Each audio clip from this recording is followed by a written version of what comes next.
Hello guys! ఈరోజు నేను నా స్టైల్‌లో కీర్ ఎలా చేస్తానో చూపించబోతున్నాను. నేనంత పర్ఫెక్ట్ కాదు. బట్ నా స్టైల్‌లో నేను పర్ఫెక్ట్‌గా చేస్తాను.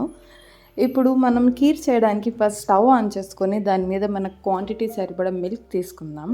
ఆ తర్వాత ఈ సేమియా అనేది బయట దొరుకుతుంది మనకి. కీర్ సేమియా అని.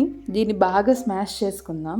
ఆ తర్వాత దీన్ని మనకి ఎంత క్వాంటిటీ కావాలో ఆ క్వాంటిటీ అన్న జార్ తీసుకుందాం. లైక్ గ్లాస్ లేదా స్టీల్ బౌల్ ఎనీథింగ్. నేనైతే ఇక్కడ గ్లాస్ తీసుకున్నాను. దాంట్లో పెట్టుకొని అంతా పక్కన పెట్టేసుకున్నాను. దీని తర్వాత మనం పాలు బాయిల్ అయ్యేలోపు మనం డ్రై ఫ్రూట్స్ని కట్ చేసుకుందాం. ఇక్కడ పిస్తా, కాజు, బాదం, కిస్మిస్ అన్నీ తీసుకోవచ్చు.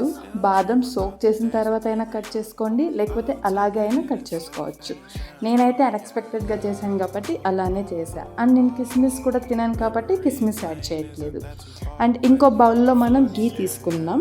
దాంట్లో మన క్వాంటిటీ సరిపడాన ఇలాచీస్ వేసుకుందాం.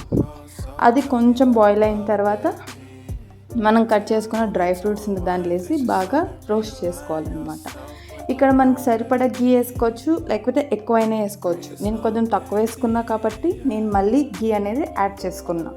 ఇప్పుడు యాడ్ చేశాక బాగా రోస్ట్ అంటే అది ఒక లైట్ బ్రౌనిష్ షేడ్లో రావాలన్నమాట. అప్పుడు మనకి ఆ పాయసంలో ఒక క్రంచీనెస్, ఫ్రేగ్రెన్స్ అనేది చాలా బాగుంటుంది. ఇప్పుడు ఈ రోస్ట్ చేసుకున్న డ్రై ఫ్రూట్స్ని పక్కన పెట్టేద్దాం. నెక్స్ట్ విల్ టేక్ షుగర్ మన క్వాంటిటీ సరిపడంత తీసుకొని పక్కన పెట్టుకుందాం. ఇప్పుడు మిల్క్లో పైన ఏదైతే మనకి మీగడ వస్తుందో ఆ మీగడని తీసేసి పక్కన పెడదాం. ఎందుకంటే అది మనం కీర్ చేసేటప్పుడు వస్తే బాగోదన్నమాట. ఇప్పుడు మనం పక్కన పెట్టుకున్న కీర్ అండ్ షుగర్ రెండు యాడ్ చేసేద్దాం. రెండు యాడ్ చేసి కొంచెం బాగా స్టిర్ చేసుకోవాలన్నమాట. ఆ తర్వాత సేమియా వేసిన తర్వాత మనం పక్కన ఏదైతే డ్రై ఫ్రూట్స్ పెట్టామో ఆ డ్రై ఫ్రూట్స్ని కూడా యాడ్ చేసుకొని బాగా స్టిర్ చేసుకోవాలన్నమాట. ఆ తర్వాత ఒక 2 to 3 minutes మనం ఒక ప్లేట్ తీసుకొని దాని మీద పెట్టేస్తే మన కీర్ అనేది రెడీ అయిపోతుంది.